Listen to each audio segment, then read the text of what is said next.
Hey guys, welcome back to my channel. I am Shay Love Supreme. Today we are going to be further getting into the signs, okay?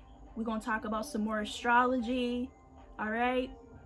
Now, mind you, it's Saturday, so everybody and their mama out here, either they playing music, got family functions going on, or, you know, they just have a good time. So if you hear anything in the background, okay, YouTube, I'm going to tell you now, I do not own rights to that music, whatever it is, okay?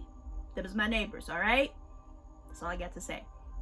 Now, we're going to move into it. So, the last two videos that I did was about the Pisces full moon, and then I also did a video about water houses, which are also spiritual and psychic houses. The 4th house of Cancer, the 8th house of Scorpio, and the 12th house that is ruled by Pisces, okay?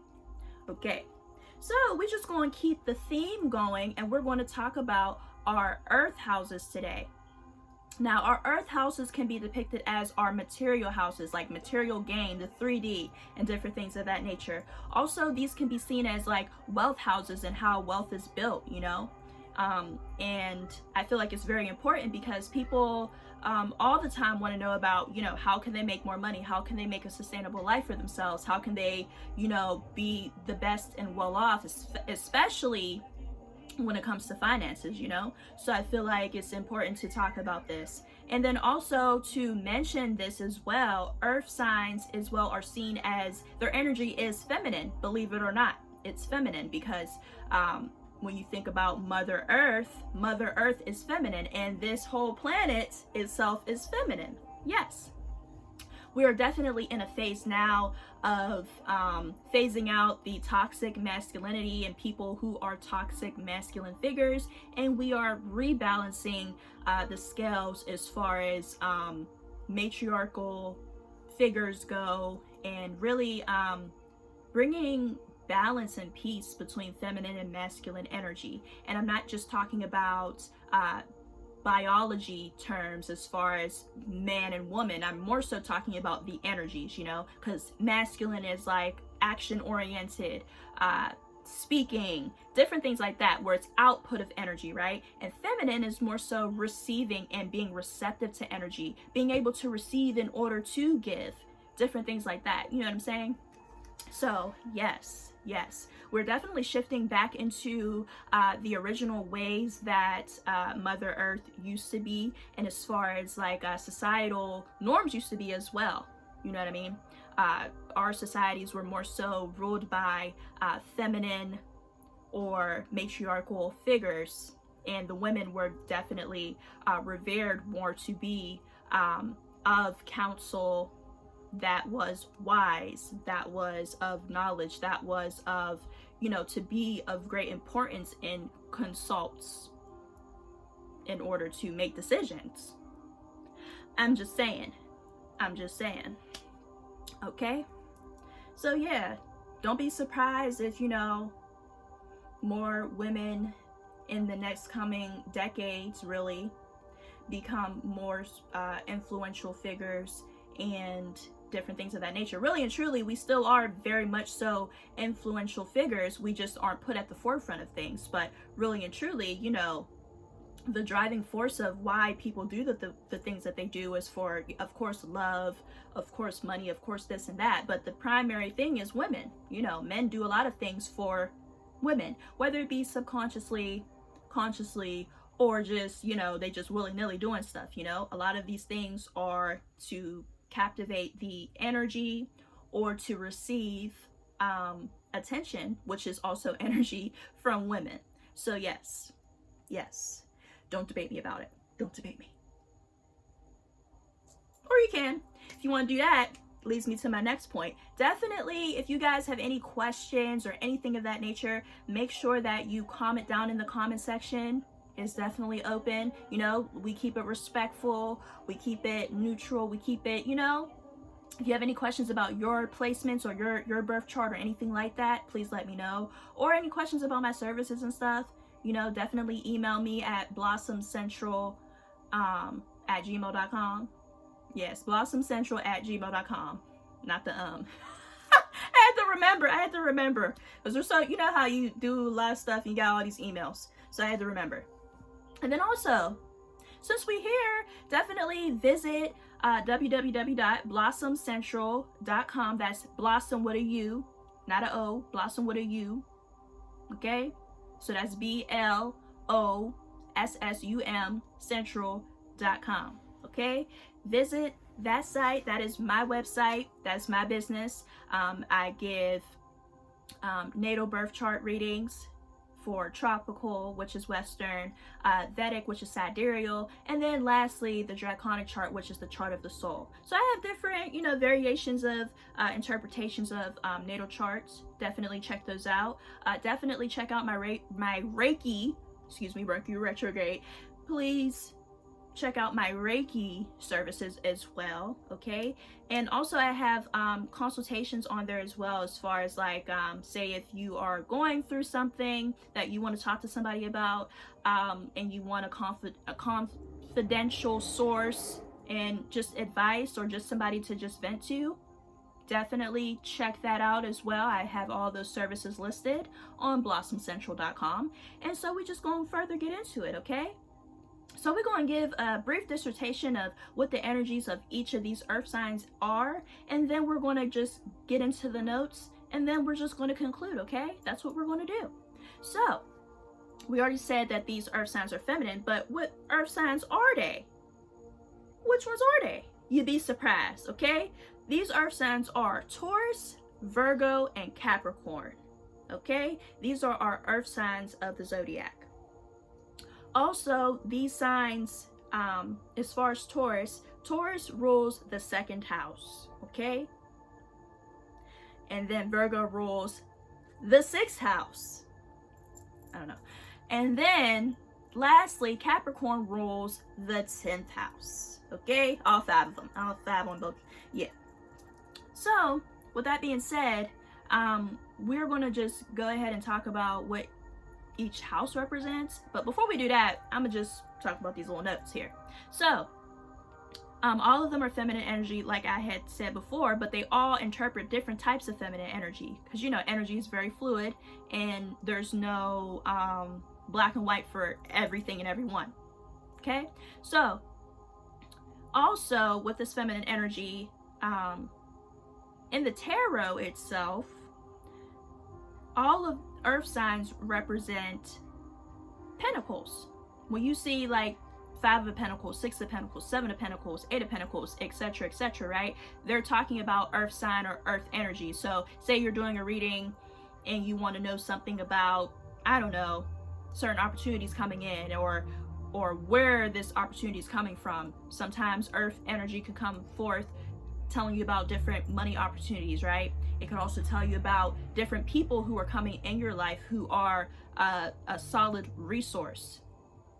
Yes. Yes. And stable foundation, different things of that nature. Because when we think about earth, we think about, you know, material things that really set the foundation and give us a sense of stability, security, comfort, different things of that nature. So yes. So Taurus, this is feminine fixed energy. So with Taurus people in general, or the sign of Taurus, I want to say, fixed means that I can describe it as really people who are basically stuck on their values, stuck on their ways of thinking and different things like that. Like not a lot of things can budge them per se, right? You know, this energy is going to stay the same no matter what, unless there's something that occurs where they change their viewpoint on something or what have you, you know what I mean? But for the most part, you know, Taurus energy is fixed and fixated on one thing. And when you think about it, you know, if you've dealt with a Taurus placement or Taurus person or what have you, right? These people can be very stubborn with certain circumstances. You know, they don't change their views rarely. They very much stick to what they know and what they believe in. Yes. And, you know, and they are very intuitive, and very psychic sign as well, because they are in opposition to their sister sign, which is Scorpio. And Scorpio is a very psychic sign itself, we know, right? And they are very intuitive, right? And then also they read between the lines and underneath the surface as well. So they both share that type of energy. It's just depicted in different ways on either end of that spectrum. And then now we're going to move on to Virgo, which is mutable feminine energy. Now, when I think of Virgo itself, mutable is basically it can morph itself into whatever it wants, basically. You know what I mean?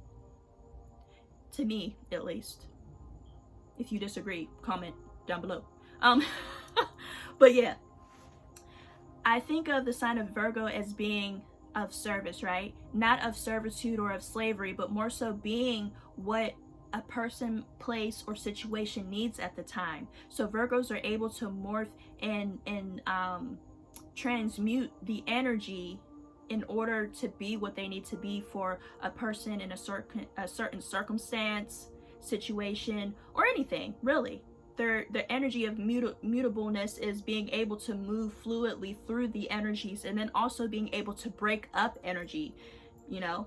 So that's a really great thing, especially within the work environment that Virgo rules within the 6th house. Okay? Okay.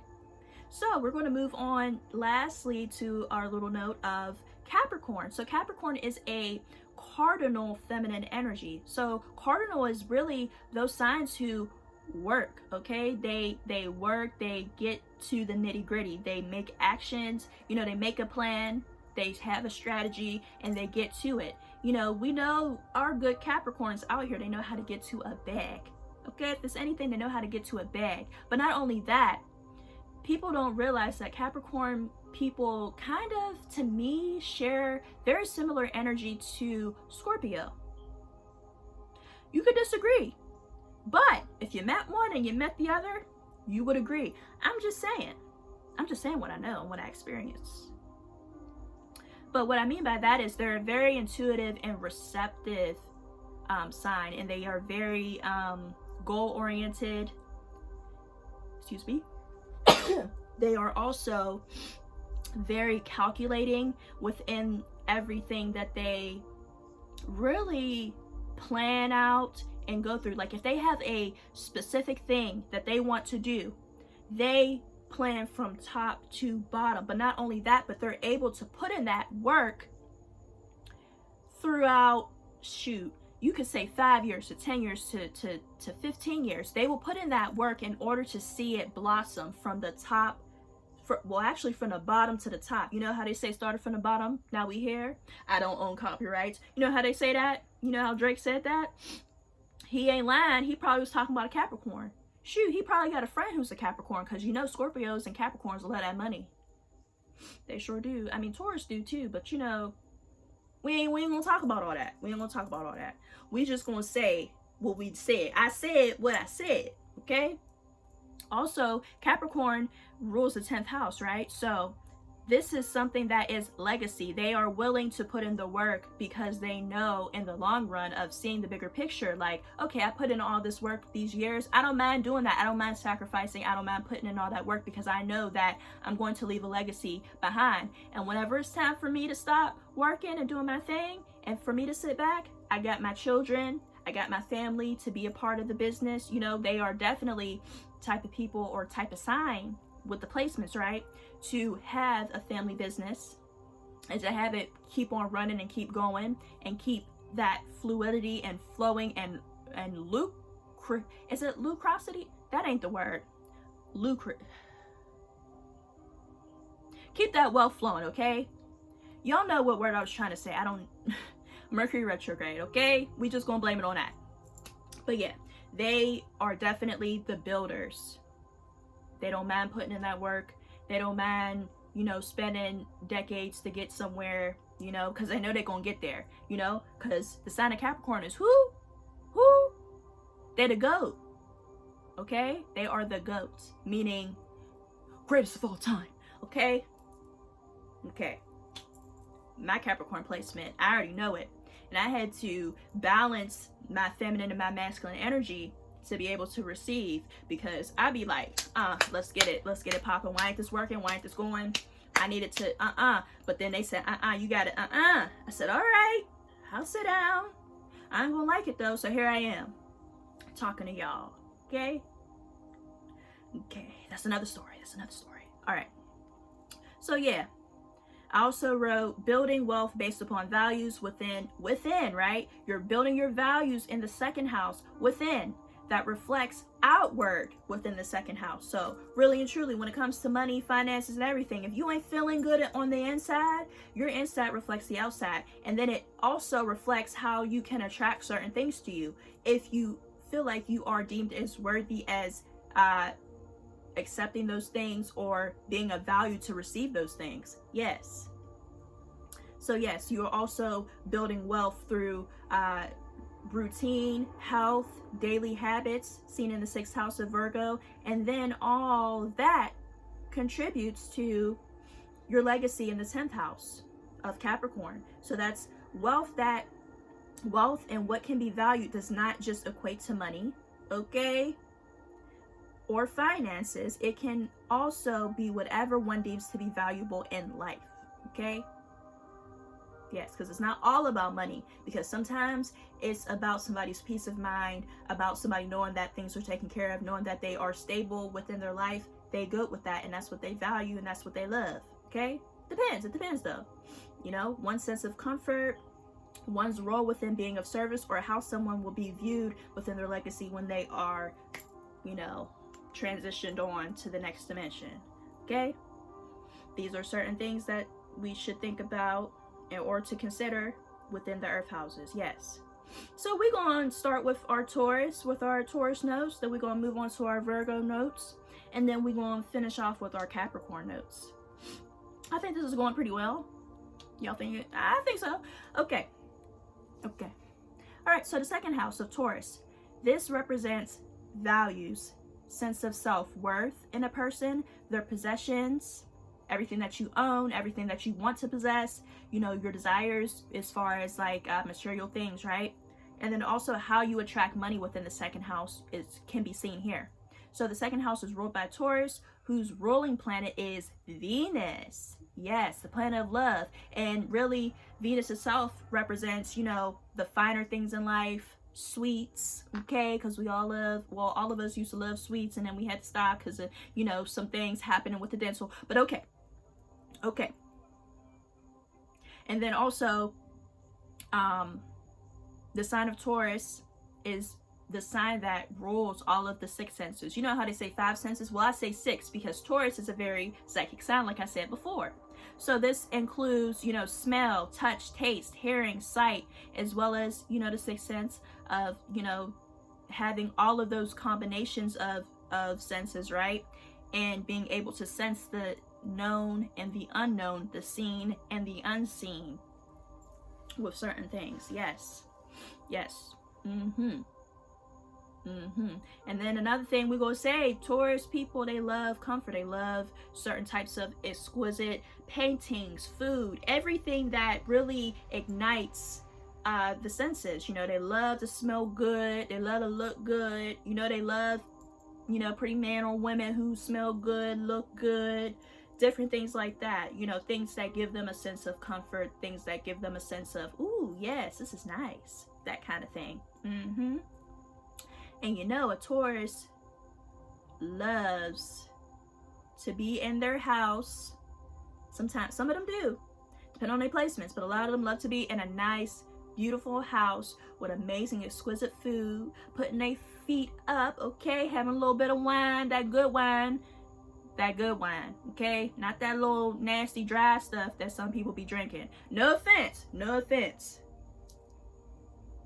but yeah, they love a good time, you know, good music, okay, sensuality, good feelings, good touching, you know, all of that good stuff is what Taurus really likes. I know what you like, I know what you want. Yeah. So this house has to do with how we attract material gains. Ironically, this house also has to do with personal values and how we value ourselves, you know, because if you don't value yourself, how is somebody else going to value you? If you don't believe that you deserve, you know, a certain type of pay grade or pay raise or a certain type of level within your career or level within your life, how are you going to get that? Because you don't even believe it yourself. You know what I'm saying? I'm just saying, we can only attract what we feel inside about ourselves. Yes. So basically, you can say that you want to possess and have certain riches and material things in life, but it boils down to if you are an energetic match within frequency in order to attract things to you that are of wants and needs to you. Yes. I know what I be talking about. I'm just saying. And then also, since Taurus rules the throat, this here, in astrology, this can also be manifested as your throat chakra. So in order to authentically speak for what you want, you gotta, you know, open up that throat chakra. You gotta talk, right? You gotta speak or write about what you want in life and stand on it. You gonna stick beside it? I'm just saying, is you gonna stick beside it? Okay. All right. So, yep. And then after you write your intentions and after you do whatever it is that you need to do to you know, figure out what it is that you truly want and desire from your heart, you go ahead and put that action in, because you know, Taurus people, if you know them, they go to work, baby. They go to work. They don't miss a day. They don't miss a day. And that's for sure. They don't miss a day. They be committed because they know that there's an end goal that they trying to get to or obtain or whatever. And they know sometimes hard work is required for you to get to where you need to be. Sometimes, it depends though, you know, because it's like, okay, well, what is hard work? What do I describe or depict to be as hard work? Because sometimes, you know, times is changing. We don't gotta work so hard no more. We ain't gotta bust our asses. Excuse my French, YouTube. We ain't gotta bust our asses no more. So really putting in that mental work, putting in working smarter, not harder, putting in maybe that energy into strategy and different things of that nature. You know what I mean? So yeah. So we all know Tauruses to be known for being foodies or workaholics. Like I said before, they have no problem with putting in the work over time in order to gain and reap rewards, especially when it's physically shown. I don't know why I just seen somebody with a pimp coat. I don't know. I seen the pimp coat. I seen it. So yeah, that could be an example there. They putting in all their work so they can get that pimp coat. Somebody granddaddy got a pimp coat, or somebody uncle. I know. Okay. But yeah, nice home, finer things in life, quality food, clothing, etc., etc. They put that work in for it. So yeah, example, if you are a Gemini in the second house, right? You're a Gemini second house. You know, the sign that rules your second house is Gemini. You will find value within communication. You also want to attract people who value you for your intellect and your intelligence. Within the realm of finances and the second house, right? Or attracting those finances, or how you make money, you can gain financial gains by teaching what you've learned within studies over a period of years, or you can make money within communication and networking on social media. Yes, yes. Also, since Gemini is the twins in the zodiac, right? You could have more than one way in which you attract and make money. You are pretty flexible when it comes to the ways in which you attract or make money as well. You know what I'm saying? Like right now, me, I'm a Gemini Moon. Not in the second house, but it's still kind of the same energy. So being a Gemini Moon, these are people who like to communicate and talk and are very good at articulating emotions, feelings, and energies to different things like that. But also these people are very great at being a person who's on YouTube or on social media to be able to give certain messages that need to be given from spirit. Different things like that, you know what I mean? That's just one of the interpretations, but that's a short, brief dissertation. But yeah, so with being a Gemini second house, like communication is something that you definitely value, you know, and you love it because people also can give you a sense of value or validate your communication, and not validation of like low vibration, more high vibration, like, yeah, I get what you're saying, yeah, I know what you mean, or yeah, you have great information, that kind of thing. You know what I mean? So yeah, so we're gonna move on to the 6th house. The 6th house is ruled by Virgo. So this is the work house, okay? This is how your daily routines, your work habits, your work environment, and then also your attitude within the work environment, like the role that you play in work. This is also the house of routines, regimens, health, right? Healing. Also, it is the house of service. Yeah, that's what I was looking for. Service, okay? So yeah, the 6th house is ruled by Virgo, which is ruled by Mercury. And then also what I learned is that Virgo is also ruled by Chiron, okay?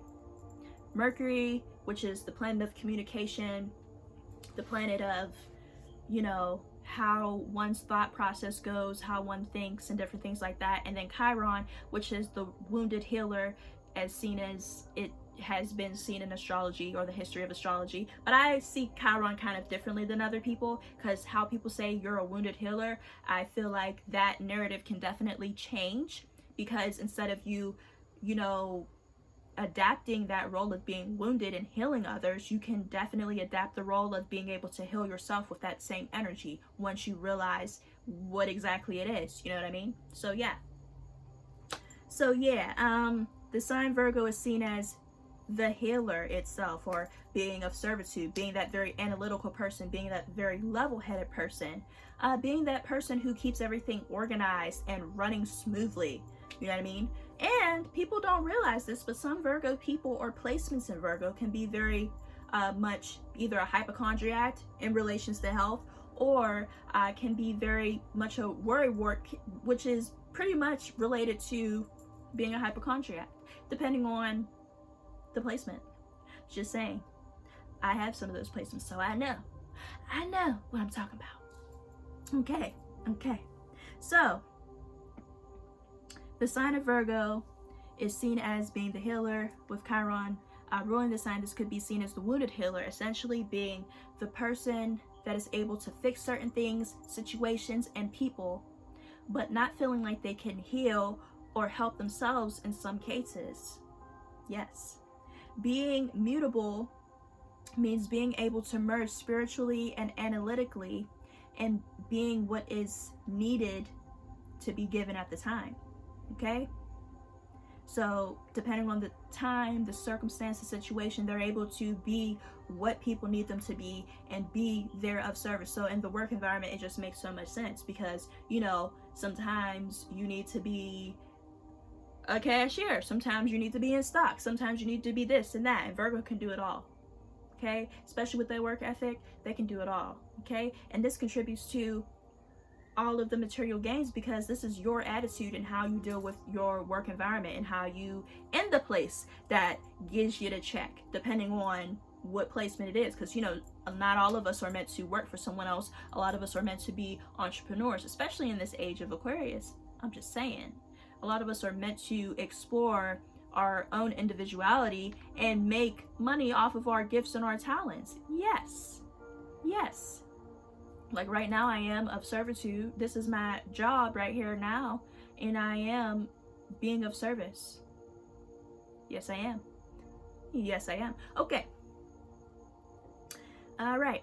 So this house has everything to do with the work we all have to put in order to obtain possessions, lifestyle, and the life that you deem valuable, as seen in the 2nd house of Taurus with those values. So this involves daily routines and habits that you have to build and become accustomed to in order to build a reputation within the work environment. Yes. So, you know, you're putting them hours in, you're doing your due diligence, you building, and it's getting somewhere, you know? This is where you at. This is how you operate. This is your personality in the work environment. This is how people see you in work and everything, baby. Yeah. So this also shows one's working style and how they show up at areas of work. This house can also has a lot to do with health and healing. So this shows and ways in which a person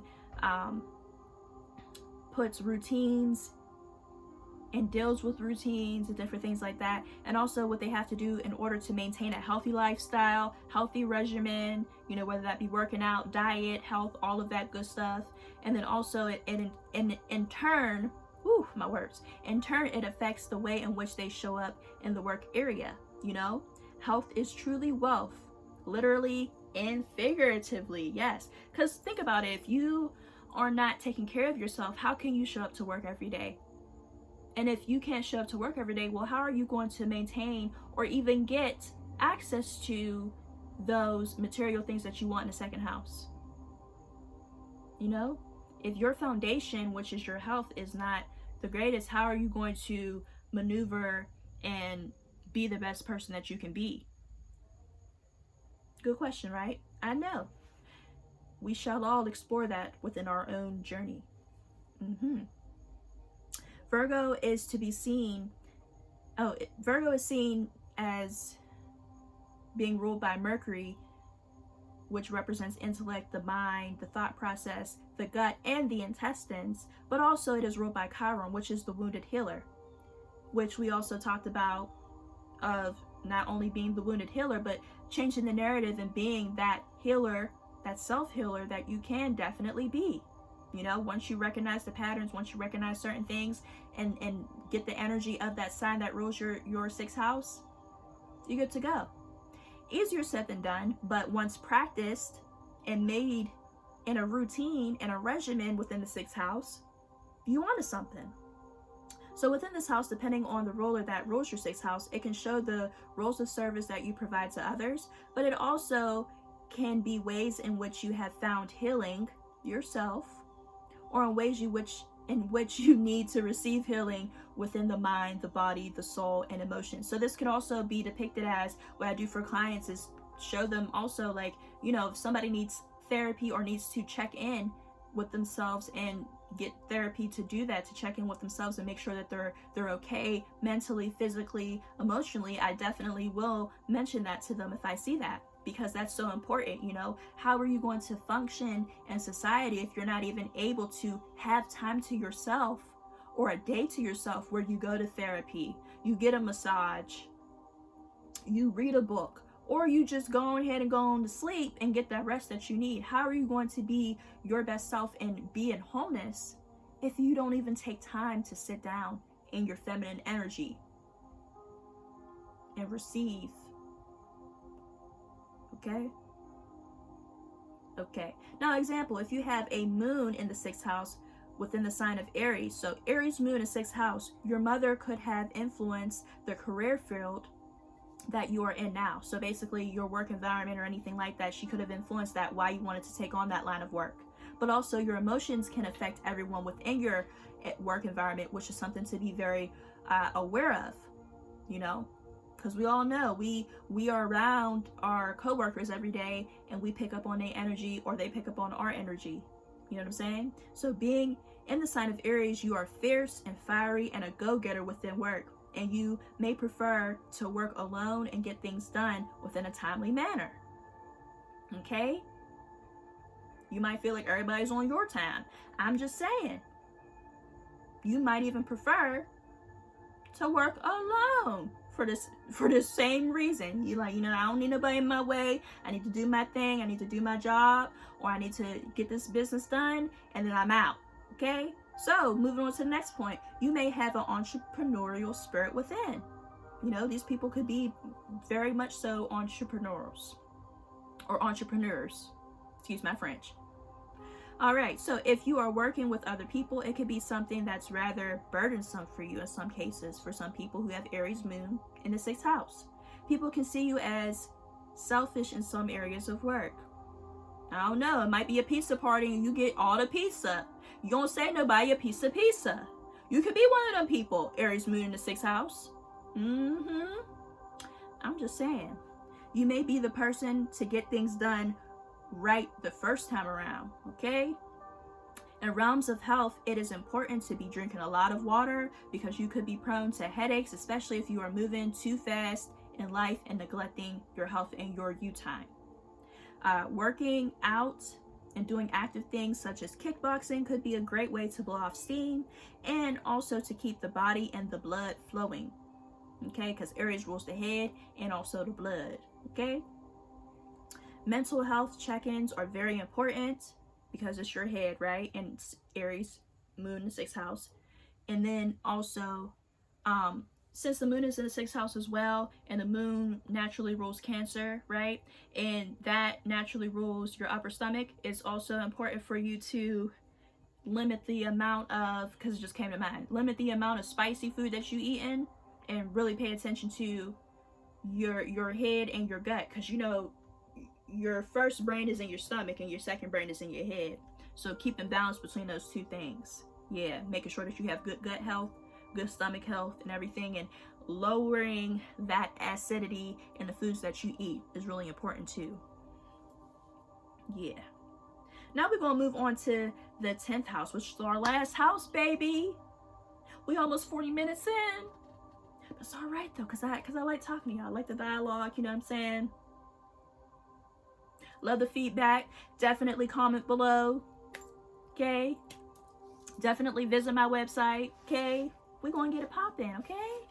But yeah, we're going to move on to the 10th house of Capricorn. So, whew, this is what beliefs and values as well as routines and work life go into in order to build the legacy. So we already talked about what we value and our self-value, self-worth, and our possessions in the 2nd house. We already talked about what's going on in the work life, our health and everything, and healing capabilities within the 6th house. And now we're talking about our legacy, which is a combination of all of those things, you know, boom, boom, boom. Okay? So legacy is what one leaves behind. What you're known for, your persona, or also for some people, or for most people within their birth chart, this will be known as the midhaven, which is the highest point of the birth chart. Okay? And then fame, locally or globally. Okay? Okay. So, the 10th house is ruled by Capricorn, which is ruled by Saturn. Okay? I don't think, oh yeah, I already talked about what Virgo is ruled by. So let's get back on task. So Saturn itself, woo! Saturn represents time, it represents restriction, it represents karma, right? Saturn also represents, it could also represent dharma as well, okay? Yes. Something that is owed to you or what you owe to another, whatever, right? And your contract, it represents contracts as well, soul contracts and different things like that, which you agreed to before you came here. Saturn also represents order, building blocks, different things like that is what comes to mind when I think about Saturn. Yes. And Saturn also represents delays as well. Because you might be thinking to yourself, well, why isn't this happening? Why is this occurring? Well, look where your Saturn is. Or look where Saturn is transiting within your birth chart. And then you'll figure out, okay, maybe this is going on. Like people, Saturn returns, baby. I feel like I'm in one, though. Because when you think about it, off topic, but it's kind of still on topic. When you think about it, okay. I had seen Crystal Alkaline Doula, the herbalist, on Facebook and YouTube. Yes. She was talking about basically how we are the only society in Western society to not really count the months that the baby is in the womb, right? So technically we're all 1 year older than what we presume to be. So with that being said, right now I'm 26, right? But if I'm doing the calculation based upon what Crystal Alkaline Doula said and what I came to in my mind, right? That would mean that I'm actually 27, right? And they say your Saturn return occurs from the ages of 27 to about 30, 31, around those ages. So it makes a lot of sense. You know, each of our returns for each planet come around a certain amount of years. Like our solar return, which is the sun, that circles around the earth. That's every year.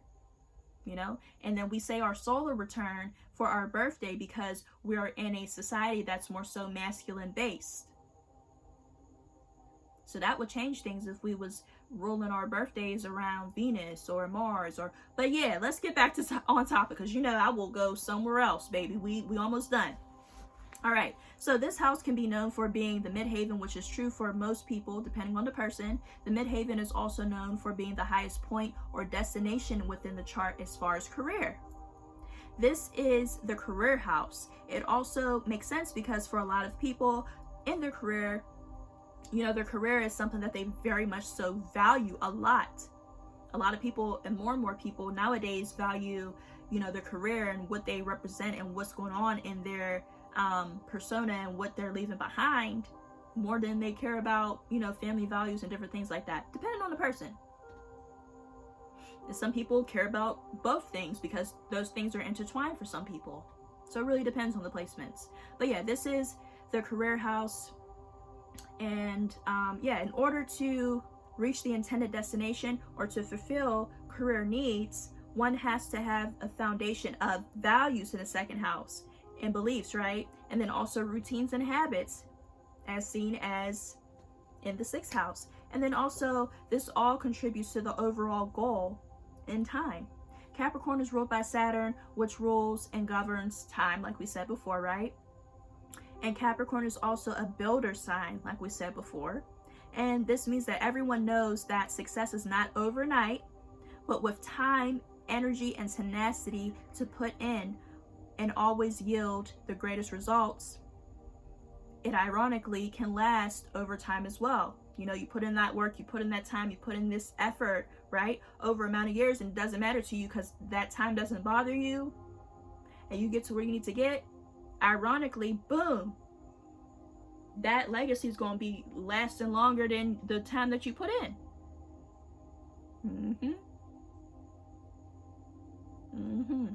So, yeah, this energy and also the energy put in, right? The legacy can be lasting for decades. Like, look at our banks, you know, families started those banks and those banks are still around. JP Morgan, Wells Fargo, just to name a few. I don't own copyrights to those names either. I don't know. You know, you don't know what you own copyrights to nowadays. But anyways, y'all know what I mean. But yeah. Yep, this is also about pushing through and pushing past the restrictions and limitations and past delays and everything and reaching the peak or the high and height of the self. So example, Jupiter being in the 10th house of Leo, this placement gives an automatic luck and fame to a person with this placement. And then also over time, whenever Jupiter is expanded, or wherever Jupiter is expanded, it means that this person's career and everything will just basically skyrocket, you know, over time with them putting in the effort, the work, and the commitment to their career and everything. You know, they could also have a family of people who are also actors and different things like that. But, you know, it's just like, it's just amazing. Like, yeah, that's all I got right now. Okay, that's all I got, y'all. So please visit my website, blossomcentral.com with a U. Okay, email me if you guys want to at blossomcentral@gmail.com. Okay, definitely follow me on Instagram at shaylovesupreme_22. All right, if you guys have any questions or anything, you can definitely DM me, email me, whatever. We can do that. Also, you guys can definitely send donations to my Cash App, which is $SL piece 22. Yeah, $SL piece 22. Yep. And also, you know, you guys definitely comment down in the comment section. Definitely like, share, and subscribe this video. And subscribe to my channel, okay? Let everybody and their mama know. Let everybody know. Let everybody know. Shay Love Supreme out here doing astrology. She out here doing Reiki. She out here giving her services, you know what I mean? And, you know, definitely stay in high vibrations during this time, because it definitely still is retrograde season. You know, I had to roll myself out the bed, get myself together, but we here, okay? It don't matter how you got there. It's just mattering how you there and how you stay there, okay? So I love you all, and I thank you all so much for your support. Definitely get everybody to subscribe, okay? And until next time, peace.